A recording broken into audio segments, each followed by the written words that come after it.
ফোনে কথা বলা শেষ করে সাদা ফোন কাটলো। নূর আজ একটু অন্যমনস্ক ছিল। হ্যাঁ হুঁ ছাড়া তেমন কোনো উত্তর দিচ্ছিল না। সাদা ভাবলো হয়তো ক্লান্ত, টায়ার্ড, এই কয়দিন অনেক রাত জেগেছে, হয়তো ঘুম ধরেছে মেয়েটার, তাই এই ব্যাপারটা বেশি ঘাটালো না। কিন্তু সাদাব চিন্তাও করতে পারছে না নূরের ভিতরে কি চলছে, বা নূর কি জানে না জানে। সাদাফের জানা মতো নূর মাত্রই বাসায় গিয়েছে আজকে। কেউ যেহেতু নূরকে বলেনি, তাই এই বিষয়ে জানার কথা না। তাই সাদাফ এসব বিষয় নিয়ে মাথা ঘামালো না। সাদাফ আগামীকাল সকাল হলে ফাইলপত্র নিয়ে ডাক্তারের কাছে যাবে। প্রয়োজন হলে বাংলাদেশের প্রত্যেকটি ডাক্তারের সাথে কথা বলবে নূরকে জানানোর আগে। দেখবে অপারেশন ছাড়া কোথায় ভালো ট্রিটমেন্ট হয়। প্রয়োজন পড়লে বাইরের দেশে, ইন্ডিয়া অথবা অন্য কোথাও নিয়ে যাবে। থাইল্যান্ডও যাওয়া যায়। হয়তো ডক্টর যতটা জটিলভাবে বুঝিয়েছে অতটা জটিল নাও হতে পারে, তাই আশা ছাড়া যাবে না। পৃথিবীর প্রত্যেকটা কোনায় কোনায় যাবে সাদাফ, তবু নূরকে মা হওয়ার সুখ দিতে চায়। এদিকে নূর শুয়ে শুয়ে চিন্তা করছে সাদাফের কথা। নূর না হয় মা হতে পারবে না, এটা নূরের অক্ষমতা, কিন্তু সাদাফের সক্ষমতা থাকার পরও কেন বাবা হতে পারবে না? নূরের যে খুব কষ্ট হচ্ছে মেনে নিতে। সবাই যখন জানবে নূরের অক্ষমতা, সবাই কিভাবে রিয়েক্ট করবে, কিভাবে কষ্ট পাবে, আত্মীয় স্বজন নূরকে কিভাবে খোঁচা দিবে, এগুলো ভাবতেই নূরের ছোট্ট কমল মন দুঃখ ভারাক্রান্ত হয়ে উঠেছে বারবার। যদি নূর সত্যি মা হতে না পারে, চিকিৎসা করার পরও যদি অপারেশন করে জরায়ু অপারেশন করতে হয়, তখন নূর কি করবে? নূর তো জানে সাদাফের বাবা ডাক শুনতে কত ইচ্ছা। কিছুদিন আগেই তো বললো সাদাফ। নূর আর কোনো কিছু ভাবতে পারছে না। দুই হাত দিয়ে নিজের মাথাটা চেপে ধরলো। ভীষণ যন্ত্রণা হচ্ছে, কাতরাচ্ছে ব্যথায়, ভালো লাগছে না নূরের। পরের দিন সকাল হতে সাদাব ভোর 8টার দিকে ফোন দিল ফজলুর রহমানের মোবাইলে। ফোন দিয়ে সাথে সাথে বলল, আব্বু নূরের রিপোর্টগুলো ছবি থাকলে এই মুহূর্তে আমাকে ইমেল করো, আমি একটু ডক্টরের সাথে কথা বলবো। আমার একজন পরিচিত ডাক্তার আছে, আমার সাথে একসাথে আমেরিকা ছিল, এখানে বাংলাদেশে এসে জয়েন করেছে। ও হার্ট স্পেশালিস্ট, কিন্তু ওর রেফারেন্সে আমি এখানে ভালো সব থেকে ভালো ডাক্তারকে দেখাতে চাচ্ছি। ফজলুর রহমান মোবাইলের রিপোর্টগুলো পিডিএফ করা ছিল, তাই সাথে সাথে ইমেল করে সেন্ড করে দিল সাদাফকে। ফজলুর রহমান বললেন, পেয়েছিস? আর বলল, শোন, বেশি চিন্তা করিস না, ভিতরে ভিতরে তো কষ্ট পাস না যে নিজেই কলাপস হয়ে যাবে। নূরকে কিন্তু তোকে সামলাতে হবে। সাদাব বলল, চিন্তা করো না আব্বু, আমার কিছু হবে না। নূরের জন্য যা যা করা প্রয়োজন আমি সব কিছু করব, তোমরা টেনশন করো না। আল্লাহ চাইলে সব কিছু ঠিক হয়ে যাবে। নূরের দিকে খেয়াল রেখো, ওকে সাবধানে রেখো, যেন কিছু এই মুহূর্তে জানতে না পারে। বলেই ফোন রাখলো সাদাব। রিপোর্টগুলো ইমেইলে আসার সাথে সাথে সাদাব দেখতে পারলো। রিপোর্টগুলো নিজে কিছুক্ষণ গুগলে সার্চ করলো, একটু জেনে নিলেন নূরের কন্ডিশন সম্পর্কে। তারপর আবার সাথে সাথে রেডি হয়ে উঠে ডক্টরের উদ্দেশ্যে বের হলো সাদাব। সাদাব বসে আছে ডক্টর নয়নের চেম্বারে। নয়ন রিপোর্টগুলো বারবার দেখছে। রিপোর্টগুলো দেখে বলল, আমি এক কাজ করতে পারি, বাংলাদেশে একজন রেফার করব, ওনাকে দেখাবি? তবে আমেরিকার একজন ডক্টর আছে এগুলোর জন্য স্পেশালিস্ট, গাইনি বিভাগের। আমি রিপোর্টগুলো পাঠিয়ে দিব, উনি কি বলে আমি তোকে জানাবো। সাদাব বলল, হ্যাঁ তাই করো, তাহলে খুব ভালো হয়। বুঝতে পারছিস নূর আমার স্ত্রী, বয়স অল্প, আর তাছাড়াও এখনো জানে না ওর কি সমস্যা হয়েছে। নয়ন সাদাফের দিকে তাকিয়ে বলল, বিয়ে হয়েছে কতদিন? সাদাফ প্রথমে থতমত খেয়ে গেল, পরে বললে, এই তো বেশি দিন হবে না, আর 10 দিন হবে। নয়ন রিপোর্টগুলো দেখতে দেখতে আবারও জিজ্ঞেস করলো, একটু ব্যক্তিগত প্রশ্ন করি, যদি কিছু মনে না করিস। সাদাফ বলল, হ্যাঁ কর। নয়ন সাদাফের দিকে তাকিয়ে বলল, যেহেতু নূরের বয়স অল্প আর বিয়ে হয়েছে, ফিজিক্যাল সম্পর্ক কি তোদের মধ্যে হয়েছে এখনো? সাদাফ বলল, এটার সাথে কি এটার কোনো সম্পর্ক আছে? নয়ন বলল, না, সবকিছু তো আমার জানতে হবে। তোর সাথে কি ফিজিক্যাল রিলেশন হয়েছে কিনা, হওয়ার সময় নূরের কন্ডিশন কেমন ছিল, ওর কি বেশি কষ্ট হচ্ছিল কিনা, সবকিছুই একটার সাথে একটা জড়িত। অনেক সময় অল্প বয়সী কুমারী মেয়ে ফার্স্ট টাইম ফিজিক্যাল ইন্টারকোর্সের সময় হালকা একটু ব্লিডিং হতে পারে। কিন্তু নূরের যেহেতু এই অবস্থা, ওর কি বেশি ব্লিডিং হয়েছিল কিনা তাই জানতে চাচ্ছে। সাদাব কিছুই গোপন করলো না। সাদাব বলল, হ্যাঁ হালকা একটু ব্লিডিং হয়েছিল, তবে যেহেতু পিরিয়ড থেকে সুস্থ হয়েছিল মাত্র 2-3 দিন, তখনই ফিজিক্যাল ইন্টিমেসি হয়েছে, তাই অতটা গাটায়নি। আর অল্প বয়সী মেয়ে ইন্টারকোর্সের সময় ব্যথা পাবে স্বাভাবিক, তাই বুঝিনি অতটা। দেখ, ডাক্তারি ভাষায় বলি আর গ্রাম্য ভাষায় বলি, যেহেতু কুমারী মেয়ে ফার্স্ট টাইম ইন্টারকোর্সের সময় হালকা একটু ব্লিডিং হতেই পারে, তবে সেটা কি তোর কাছে বেশি মনে হয়েছে নাকি কম মনে হয়েছে, জানতে চাইলো ডাক্তার নয়ন। সাদাব বলল, না একদমই অল্প, যেটা একদম না হলেই নয়, মানে একদম কম। এতটুকু লেখাপড়া বা জ্ঞান আমারও আছে, জানি কোনটা বেশি কোনটা কম। আচ্ছা ঠিক আছে, দেখা যাক, টেনশন করিস না, আল্লাহ রোগ দিলে সেটার সমাধানও দিয়ে দিবে। অবশ্যই এখানে না হোক অন্য কোথাও কারো না কারোর মাধ্যমে অবশ্যই ভাবিকে শেফা দান করবেন আল্লাহ। আশাহত হোস না, মনে সাহস রাখ। তুই মনে যত সাহস রাখবি, ভাবির শক্তি পাবে, ভেঙে পড়বে না। আর কোনো রোগ আছে এটা জেনে আমি যদি দুর্বল হয়ে যাই, চিকিৎসা আমাকে ততটা এফেক্ট করতে পারবে না। কিন্তু যদি মনে সাহস থাকে, শক্তি থাকে, তুই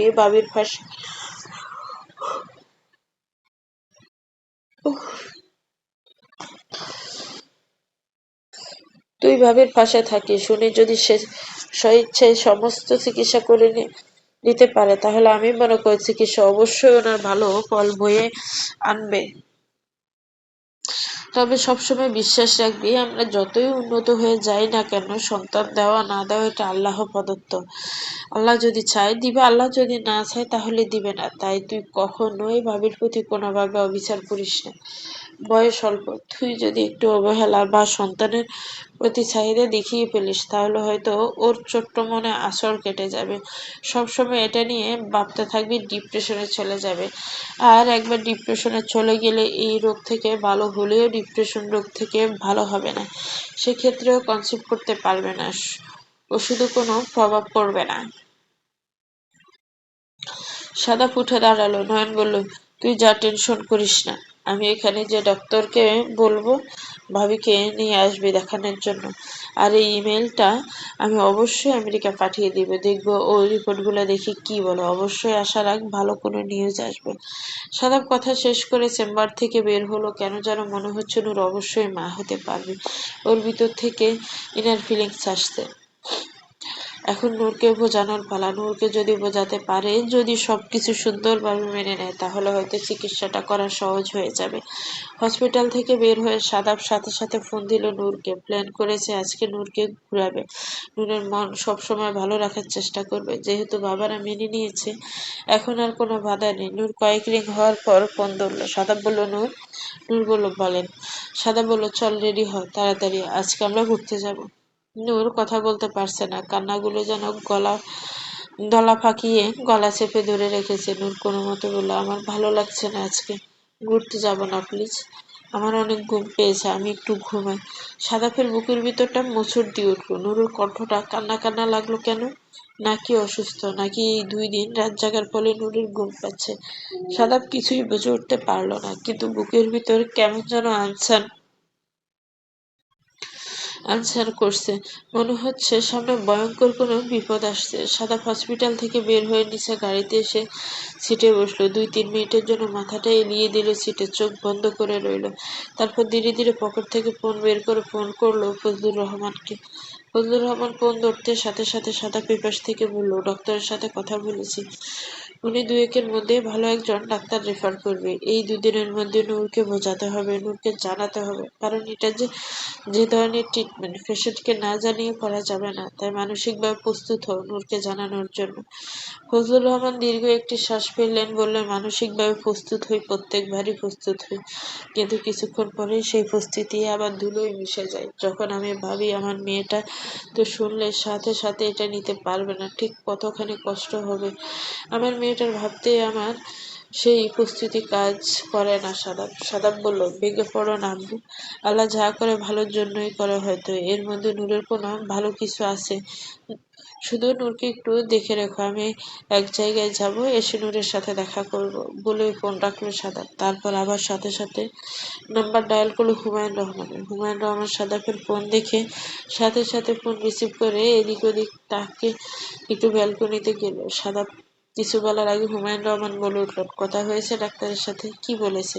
আমার মেয়ের ঠিক হবে? সাদাব কোনো উত্তর দিল না, চুপচাপ রইল। কিছুক্ষণ পর সাদাবের ঘনগাঢ় নিঃশ্বাস হুমায়ুন রহমান টের পেলেন। বুঝতে পারলেন সাদাব হয়তো কান্না করছে, ভেঙে পড়েছে ছেলেটা। উপরে যতই শক্ত থাকুক, বাবার কাছে আসলে সেই ছোট্ট বিড়াল ছানার মতো হয়ে যায়। কিছুক্ষণ পর সাদাব ভেজা কণ্ঠে কাঁপা কাঁপা স্বরে বলল, আমার নূরের সাথে কেন এমন হলো বাবা? এই সমস্যাটা তো আমাকেও দিতে পারতো। অপূর্ণতার কষ্ট না হয় আমি সহ্য করতাম, কিন্তু আমার ছোট্ট নূর তো সহ্য করতে পারবে না বাবা। কেন আল্লাহ এরকম করলো? কেন আল্লাহ নূরের সাথে এরকম করলো? কেন আল্লাহ আমাকে কোনো অসুখ দিল না বাবা? আমি সত্যি বলছি, আমার সন্তানের কোনো চাহিদা নেই, আমার শুধু নূরকে চাই। তোমরা বোকা নূরকে বুঝাতে পারবে না, আমার শুধু নূরকে লাগবে। হুমায়ুন রহমান নীরব হইলেন, বলতে দিলেন ছেলের মনের কথাগুলো। আজ আর কোনো কিছুতেই আটকাতে ইচ্ছে হলো না। বলুক, কাঁদুক ছেলে, যা ইচ্ছা হয় বলুক, শুনবে হুমায়ুন রহমান। সাঁতার ধীরে ধীরে একটু নর্মাল হলে বলতে শুরু করলে, ডক্টর দেখিয়েছি বাবা, দুদিনের মধ্যে একজন ভালো ডাক্তারকে রেফার করবে। দুদিনের মধ্যেই নূরকে জানাতে হবে, বোঝাতে হবে। আর আমেরিকায় একজন ডক্টরকে ইমেল করে নূরের ফাইল পাঠানো হয়েছে। উনি দুদিন স্টাডি করে নূরের ব্যাপারে সম্পূর্ণ তথ্য দিবে। বাবা, তুমি কি একটু দেখবে নূরের কি হয়েছে? শরীর ভালো নাকি খারাপ? আমি যখন কিছুক্ষণ আগে ফোন দিয়েছিলাম, বললাম একটু বাইরে নিয়ে যাব ঘুরতে, ও বলল ওর নাকি ভালো লাগছে না, একটু ঘুমাবে। তুমি একটু যেয়ে দেখো না নূরের কি হয়েছে। হুমায়ুন রহমান বললেন, তুই চিন্তা করিস না, আমি আমার মাকে যে দেখছি, তুই নিজে শক্ত হ। তুই যদি ভেঙে পড়িস তাহলে নূরকে আমরা সামলাবো কি করে? ওই পাগলিটা যে একদমই পাগলি, কোনো কিছুই বুঝতে চাইবে না, তোকেই তো ওকে বোঝাতে হবে। সাদাপ একটু ততস্থ হলো, হাতের আঙ্গুল দিয়ে চোখের পানি গুলো মুছতে মুছতে বলল, ঠিক আছে বাবা, কোনো সমস্যা নেই, আমি এখন ফোন রাখছি, তুমি যে একটু নূরকে দেখো, কেমন দেখে আমাকে জানিও। বলে সাথে সাথে ফোন কেটে দিল সাদাপ। আর কথা বলতে পারছে না, গলা ভারী হয়ে আসছে, নিঃশ্বাস যেন দ্রুত ওঠানামা করছে। মা হওয়া বা বাবা হওয়া এটা সবারই স্বপ্ন থাকে, সাদাপেরও আছে, নূরেরও আছে, কিন্তু নূরের থেকে বেশি সাদাপের কাছে কোনো কিছুই নয়। সাদাপ শুধু নূরকে চায়। এরকম শত শত সন্তানের মুখ দেখার স্বাদ কুরবান করে দিতে পারবে সাদাপ শুধু মাত্র একটি নূরকে পাওয়ার জন্য। সাদাপ সোহানের অফিসে এসে বসেছে, ভালো লাগছিল না কোনো কিছুই, একাকিত্ব চেয়েছিল। কিন্তু একা ও বড্ড খারাপ লাগছে, তাই সোহানের অফিসে এসে বসলো। যদিও সাদাব সোহানকে নূরের ব্যাপারে কিছু বলেনি, কিন্তু সাদাবের মুখ দেখে সোহান জিজ্ঞেস করলো, মুখটা এমন শুকনা লাগছে কেন? কি হয়েছে? কোনো কিছু নিয়ে টেনশন করছিস? সাদাব বলল, না, এমনি ভালো লাগছে না শরীরটা, তাই এখানে এলাম।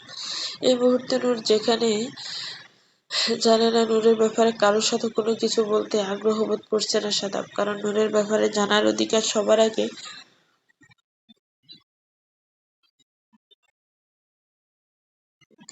নূরের, অন্য কারো নয়। বিকেলে বাজে ৫টা। বিকেল বাজে ৫টা। সাদাপ এসেছে নূরকে দেখার জন্য। বাড়িতে ঢুকতেই দেখা হলো নওরিন আফরোজ ও সামিয়া বেগমের সাথে। সাদাপ নওরিন আফরোজকে বলল, আব্বু নূর কোথায়? নওরিন আফরোজ বলল, নূর তো উপরে ঘুমাচ্ছে, দুপুরে তো খেতে এখনো উঠেনি। আর তো ছোট আব্বু বলল ঘুম থেকে উঠানোর দরকার নাই, ঘুমিয়েছে তাহলে উঠে একেবারে খাবে। সাদাপ চিন্তিত হলো, সেই সকালবেলা বলেছে ভালো লাগছে না, ঘুমাবে। সাদাব চিন্তিত হলো, সে সকালবেলা বলেছে ভালো লাগছে না, ঘুমাবে। ঘুমাবে, এখনো ঘুমাচ্ছে। দৌড়ে উঠে গেল উপরে রুমের দরজার সামনে। এসে হাঁপাতে রুমের দরজা লক করতে লাগলো। নূর ভিতর থেকে শুনছে সাদাব বারবার দরজা নক করছে, নূর কোনো কথা বলছে না, চোখ দিয়ে শুধু গড়গড়িয়ে পানি ঝরছে নূরের। সাদাব বাইরে থেকে বলছে, দরজা খোল নূর, কি হয়েছে তোর? তুই ভিতরে ঘুমাসনি? আমি জানি জেগে আছিস, প্লিজ দরজা খোল। নূর বলল, আমি শুয়ে আছি, ভালো লাগছে না, প্লিজ আমাকে একটু একা থাকতে দিন, আমি এখন একটু ঘুমাবো, আমার ভালো লাগছে না।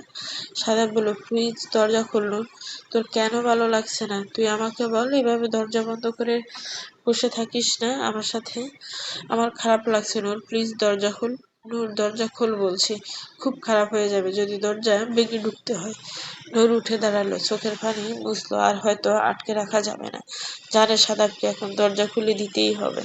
নূর ধীরে ধীরে উঠে দরজার কাছে এসে বড় করে একটি নিঃশ্বাস নিল, যেন কান্না লুকানোর চেষ্টা। চোখের পানি মুছে সাথে সাথে দরজা খুলে দিল নূর।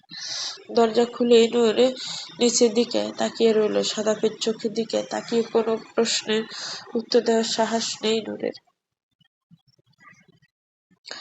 সাদাব এক দৃষ্টিতে তাকিয়ে রইল নূরের দিকে। নূর দরজা খোলার সাথে সাথেই সাদাব খেয়াল করলো নূরের চেহারা। সাদাব সাথে সাথে ভিতরে ঢুকে দরজা বন্ধ করে দিয়ে নূরের এক হাত ধরে টেনে এনে বিছানায় বসালো। তারপর ধীরে ধীরে হাঁটু ভেঙে নূরের পায়ের কাছে বসে নূরের পায়ে ধরে হাতে বুলাতে বুলাতে বলল, কি হয়েছে নূর? আমার সোনা পাখি বল, কি হয়েছে? নূর পা ছাড়াইতে চাইল, কিন্তু সাদা পা ছাড়লো না, পা ধরে রাখলো। বলল, কি হয়েছে আমাকে বল, আমাকে বলবি না? নূরের কান্না পাচ্ছে, ভীষণ কান্না পাচ্ছে। নূর মাথা তুলে এদিক ওদিক তাকাচ্ছে, সাদাফের দিকে তাকানোর সাহস পাচ্ছে না নূরের, যেন সাদাফের দিকে তাকালেই এখনই কান্না করে দিবে নূর। সাদাফ এক দৃষ্টিতে তাকিয়ে রইল নূরের দিকে। সাদাফের মন বলছে নূর হয়তো কোনোভাবে বুঝতে পেরেছে, বাবুর রিপোর্ট দেখতে পেয়েছে। তাই সাদাব বলল, কি হয়েছে আমাকে বল, চুপ করে আছিস কেন? কিছু শুনেছিস, কিছু দেখেছিস? কি নিয়ে এত মন খারাপ, এত অভিমান কেন, আর এই চোখে এত ছলছল পানি কেন শুনি? নূর আর নিজেকে ধরে রাখতে পারল না, সাথে সাথে চোখের পানি ছেড়ে দিয়ে কাঁদতে কাঁদতে বলল, আমাকে ডিভোর্স দিয়ে দিন সাদাব ভাই, আমি আপনার উপযুক্ত না, আমি অসুস্থ, আমার অসুস্থতার জন্য আপনি কেন কষ্ট করবেন? আমি মা হতে পারবো না, কিন্তু আপনি তো বাবা হতে পারবেন। সারা জীবন আপনি আমার জন্য কেন সন্তানহারা হয়ে থাকবেন? আমি এটা মেনে নিতে পারবো না। আপনি আমার জন্য সারা জীবনে সন্তানের মুখ দেখতে পারবেন না, সন্তানের মুখে বাবা ডাক শোনার মতো মধুর ডাক শুনতে পারবেন না, আমি আপনাকে বঞ্চিত করতে পারবো না, আমাকে ছেড়ে দেন প্লিজ, বলেই দুই হাতে মুখ চেপে কান্না করতে লাগলো নূর। সাদাফের বুকের ভিতরে যেন কেউ লোহার শুল ঘিরে দিল, ঠিক এতটাই ব্যথা পাচ্ছে, এতটাই আঘাত পেয়েছে সাদাব। নূর কি করে ভাবলো সাদাব নূরকে ছাড়া খুশি থাকতে পারবে? এই বুঝলো নূর সাদাফের ভালোবাসা। সাদাব নূরের হাত ধরল, হাত ধরে পাগলের মতো চুমু খেতে খেতে বলল, আমার ভালোবাসা ঠিক এতখানি মূল্য তোর কাছে নূর? আমার ভালোবাসার কোনো মূল্য নেই তোর কাছে, তাই না? আমার ইমোশন, আমার আবেগ, আমার চাওয়া কোনো মূল্য নেই? তুই কি করে সিদ্ধান্ত নিয়ে নিলে আমাকে ছেড়ে দিবি, বা আমি তোকে ছেড়ে দিব? তোকে ছাড়া আমি ভালো থাকবি এটাই বা তুই ভাবলি কি করে? আমার তো তোকে প্রয়োজন, পুরো একটি পৃথিবীর বিনিময়ে যদি আমাকে কিছু চাইতে বলা হয়, তবুও আমার তোকে প্রয়োজন। পরিবার, আত্মীয় স্বজন, সমাজ, টাকা পয়সা, ধন দৌলত, এমনকি আমার শারীরিক সুস্থতার বিনিময়ে যদি কিছু চাইতে বলা হয়, তখনও আমার শুধু তোকে প্রয়োজন, আমি শুধু তোকে চাইবো। সেখানে সন্তান তো একটি উপাদান মাত্র। পৃথিবীর সমস্ত সুখের বিনিময়ে আমি তোকে চাই, সমস্ত পৃথিবী দিয়ে হলেও আমি তোকে চাই। তোকে ছাড়া আমার এই পৃথিবীতে চাওয়ার এমন পাওয়ার কিছুই নেই নূর। তোর জন্য একটি সন্তানের মুখ দেখার স্বাদ কেন, হাজার সন্তানের মুখ দেখার স্বাদ আমি হাসতে হাসতে ত্যাগ করতে পারি। তোর মুখ থেকে একবার সাদাব ডাকতে শোনার জন্য হাজার সন্তানের মুখে বাবা ডাক শোনার মোহ আমি ত্যাগ করতে পারি। আমার শুধু তোকে চাই পাগলি, তোকে ছাড়া আমার চলবে না, সন্তান ছাড়া আমার চলবে, এই বাড়ি ছাড়া আমার চলবে, পরিবার ছাড়া আমার চলবে, সবকিছু ছাড়া আমার চলবে, কিন্তু তোকে ছাড়া আমার চলবে না। তুই আমার নিঃশ্বাস, আমার রক্তে, আমার রুহুতে মিশে আসিস তুই, আমার দেহে প্রত্যেকটি শিরায় উপশিরায় মিশে আছিস তুই, আমার শরীরে বয়ে চলা প্রতিটি রক্তের কোনায় রক্তের বিন্দুতে মিশে আসিস তুই। তোকে ছাড়া তো আমার চলবে না। আর একটা সত্যি করে কথা বলতো, আর যদি রিপোর্টটা আমার দেখতি, যদি রিপোর্টে লেখা থাকতো সাদাব কখনো বাবা হতে পারবে না, তুই কি আমাকে ছেড়ে দিতি? নূরের বুকটা কেঁপে উঠলো, বললো, না কখনো না, আল্লাহ না করুক, আপনার কখনো এরকম করে সমস্যা হলে আমি আপনাকে কখনোই ছাড়তাম না। সাদাপের দুই চোখ দিয়ে পানি জড়তে লাগলো। বলল, তাহলে আমার ভালোবাসার এই অবমাননা, এই অপমান তুই কি করে করলি নূর? তোর ভালোবাসা ভালোবাসা তুই প্রমাণ করতে পারলি, আর আমার ভালোবাসা তোর ভালোবাসা মনে হয়নি? তুই কি করে ভাবলি আমি তোকে ভালোবাসি না, বা আমার ভালোবাসা এতটাই ঠুনকো যে শুধুমাত্র সন্তানের জন্য আমি তোকে ছেড়ে দিব? আমার তো সেই চাহিদাই হবে না আর। কোনো কিছু চাওয়া পাওয়ার স্বার্থ জীবিত মানুষ হয়, তুই না থাকলে আমি তো মৃত মানুষের সমতুল্য। তখন তো আমার পৃথিবীর কোনো সুখ, কোনো কিছুই পাওয়ার ইচ্ছা জাগবে না। তারপরও যদি বলিস ডিভোর্স চাই, তাহলে থাপ্পড় খেয়েছিস নিশ্চয়ই আমার হাতে আগে। এখন থেকে খাবি, রোজ রুটিন করে খাবি, সকাল বিকেল খাবি, যতবার তোর মাথায় এরকম ধরনের বদ বুদ্ধি আসবে ততবার খাবি। তোর হাত পা বেঁধে হলেও আমি সংসার করবো তোর সাথে। শুধু আমার ভালোবাসা দেখেছিস নূর, আমার রাগ ক্ষোভ, আমার পাগলামি, তোর জন্য আমার আসক্তি, তুই কিছুই দেখিসনি এখনো। যখন জানবি আমি তোর জন্য ঠিক কি কি করেছি তুই অবাক হয়ে যাবি। তোর জন্য আমি যা যা করেছি তা দিয়ে একটা উপন্যাস লিখে ফেলা যাবে। জানতে চাস না আমি তোর জন্য কি করেছি, যা তুই কখনো জানিস নি, কখনোই বুঝিস নি? আজকে তোকে আমি সেই সব কথা গুলো বলবো না, শুনবি আমার কথা? আমার শোনা, প্লিজ পাখি, আমার কথাগুলো শোন। এতগুলো শুনে যদি মনে হয় তুই আমাকে ছেড়ে যাবি, তাহলে আমি তোকে আটকাবো না, কারণ আমি বুঝে যাব আমার ভালোবাসা দিয়ে আমি তোকে জয় করতে পারিনি, আমার ভালোবাসা তোকে স্পর্শ করতে পারিনি। তবে সেই ব্যর্থতা আমি আমার কাঁধে নিব, আমি নিজেকে শাস্তি দেব তোর কাছ থেকে দূরে গিয়ে, কারণ আমার ভালোবাসা যদি তোকে স্পর্শ না করে, আমার বিয়োগ অতটা দুঃখ নিবে না তোকে, যতটা দুঃখ আমি পাবো। তুই জানিস যেদিন তোর জন্ম হয়েছে সেদিন প্রথমবার যখন তোকে আমি কোলে নিলাম, কোলে নিয়েই আমি আব্বুর কাছ থেকে তোকে চেয়ে নিলাম সারা জীবনের জন্য। ওই ছোট্ট বয়সে আমি বুঝে গিয়েছিলাম তোকে আমার লাগবে, তাই বাবার কাছ থেকে কথা নিয়েছিলাম। বাবাও হাসি ঠাট্টা ছলে কথা দিয়েছিল, কিন্তু জানতো না আজ পর্যন্ত, এমনকি আমরণ আমি এই কথাটি সবসময় পালন করে যাব, যে জন্মের পর থেকে আজ অব্দি, এমনকি মৃত্যুর আগ পর্যন্ত তুই শুধুই আমার নূর। জানিস 10 বছর বয়সে যখন আমার খেলার বয়স, বাহিরে গিয়ে বন্ধুদের সাথে দৌড়াদৌড়ি করার বয়স, সেই বয়সে আমি তোকে কোলে নিয়ে সারা দিন বসে থাকতাম, কাউকে দিতাম না, তোকে খাওয়াতাম, হিসু করলে তোকে পরিষ্কার করতাম, তোকে নিজ হাতে গোসল করাতাম। সবাই মনে করতো আমি তোকে আমার পুতুল ভেবে নিয়েছি, পুতুল যেভাবে নিয়ে বাচ্চারা খেলে আমিও হয়তো তোকে নিয়ে সেভাবে খেলছি, কিন্তু না, তুই তো শুরু থেকে আমার অক্সিজেন ছিলি। তুই আমার কাছে না থাকলে, আমার আশেপাশে না থাকলে যে আমি নিঃশ্বাস নিতে পারতাম না।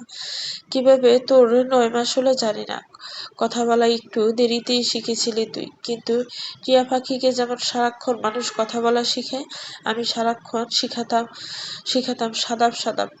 নিরন্তর ভাবে, ক্লান্তিহীন ভাবে আমি সারাদিন তোর কানের কাছে শুধু সাদাব সাদাব বলতাম, তোর চোখের সামনে শুধু সাদাব সাদাব বলতাম। তুই জানিস তুই প্রথমবার বাবা মা এগুলো বলে ডাকিসনি, তুই প্রথমবার সাদা বলে ডেকেছিস, সাদা পুরোপুরি বলতে পারিসনি। পরে শুরু হলো আমার আরেক যুদ্ধ, যখন তোর 1.5 বছর পার করলে মোটামুটি একটু কথা বলতে পারিস, তখন থেকে আমি তোকে কবুল বলা শিখাতাম। তুই যখনই আমার কাছে আসতে আমি বারবার বলতাম কবুল কবুল। 1.5 বছরের সময় প্রথমবার কবুল বললি, কিন্তু পাগলি তোকে কে বোঝাবে একবার কবুল বললে কি বিয়ে হয়? এরপর কতবার চেষ্টা করি, তুই 3বার কবুল কখনো একসাথে বলিস না। একবার 2বার পার হলো, যখন তুই এটা সেটা খাইতে এটা সেটা চাইতে শিখলি। প্রথমবার তুই আমার কাছে একটা চকলেটের বায়না ধরলি, তোতলা তোতলা কণ্ঠে যখন বললি চকলেট দাও, তখন আমি বলেছিলাম কবুল বলবি 3 বার। তুই মাথা নেড়ে হ্যাঁ বলেছিলি। হ্যাঁ, আমি 3 বার তোকে কবুল বলতে বলেছি। আমি চকলেটের লোভ দেখিয়েছিলাম, কিন্তু তুই তো নিজের মনের ইচ্ছায় কবুল বলেছিস। তাহলে সেদিন থেকেই তো তুই আমার বউ হয়ে গিয়েছিলি, তাই না? বাবাকে আমি খুশি হয়ে গিয়ে বললাম, বাবা নূর কবুল বলেছে। বাবা হাসলো, বলল ও কবুলের কি বুঝে? ওকে তুই যা শিখিয়ে দিয়েছিস তাই তো বলেছে। বাবাকে জিজ্ঞেস করলাম, তাহলে কবে কবুল বললে সেটা ঠিক হবে? বাবা বলল, আর একটু বড় হলে, যখন ও বুঝবে কবুল মানে বিয়ে, তখন কবুল বললে ঠিক হবে। এভাবে তোকে নিয়ে আমি ঘুরতে লাগলাম, দিনপর তোকে না হলেও শতবার কবুল বলাতে লাগলাম। তোর জন্য ক্লিপ, তোর জন্য ছুরি, তোর জন্য জুতো, ফিতা, খেলনা, পুতুল,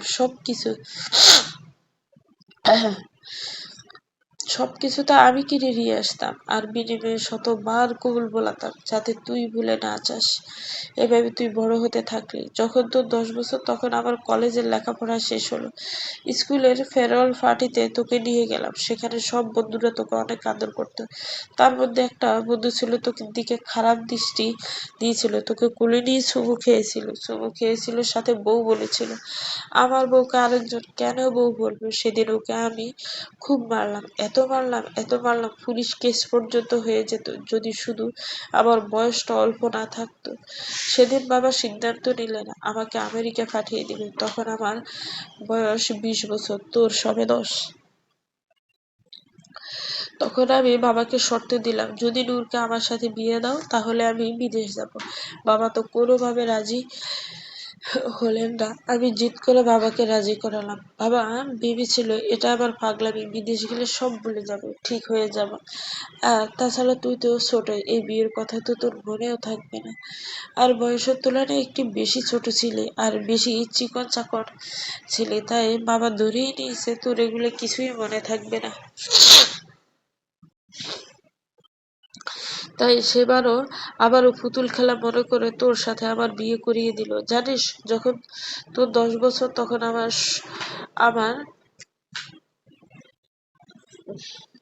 16 তোকে কোলে নিয়ে কবুল ভোলালাম।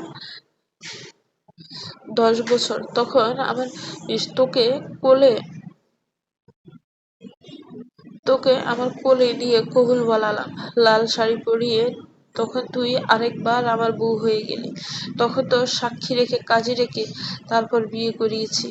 তখন আর ছেলে মানুষই ছিল না। নূর যেন কোনো রিয়াকশন দিতে ভুলে গেল, কি বলবে কি করবে সবকিছু ভুলে গেল। শুধু এক দৃষ্টিতে তাকিয়ে রইল সাদাফের দিকে। কি বলছে সাদাব ভাই? সে ছোট্টবেলা থেকে বিয়ে, বারবার বিয়ে, 10 বছরের সময় বিয়ে, তাও সাদাব ভাই কোলে নিয়ে বিয়ে করেছে। নূরের মাথায় যেন কিছুই আসছে না। তবে হ্যাঁ, সবকিছু ভুলে গিয়েছে নূর। কি করে একটা লোক এরকম পাগলামির সীমা পার করে পার করে ভালোবাসতে পারে, তাও সে জন্মের দিন থেকে। নূর যেন অবাক হচ্ছে, কিন্তু সাদাপের দিকে তাকিয়ে কিছু বলতে বা জিজ্ঞেস করতে পারছে না। সাদাপ নূরের দিকে তাকিয়ে এখনো নূরের পা দুটো বুকের সাথে জড়িয়ে ধরে বলছে, জানতে ইচ্ছে করছে না তারপর কি হয়েছিল, কি করেছিলাম? চলবে। তো ভিউয়ার্স, গল্পটার এই পর্ব কেমন লেগেছে একটু কমেন্টস করে জানাবেন। গল্পটা ভালো লাগলে একটি লাইক করবেন, গল্পটাকে শেয়ার করবেন, আর আমার চ্যানেলকে প্লিজ সাবস্ক্রাইব করবেন। যারা অলরেডি সাবস্ক্রাইব করে রেখেছেন তাদেরকে অনেক অনেক ধন্যবাদ। ভালো থাকবেন, সুস্থ থাকবেন। আল্লাহ হাফেজ, আসসালামু আলাইকুম।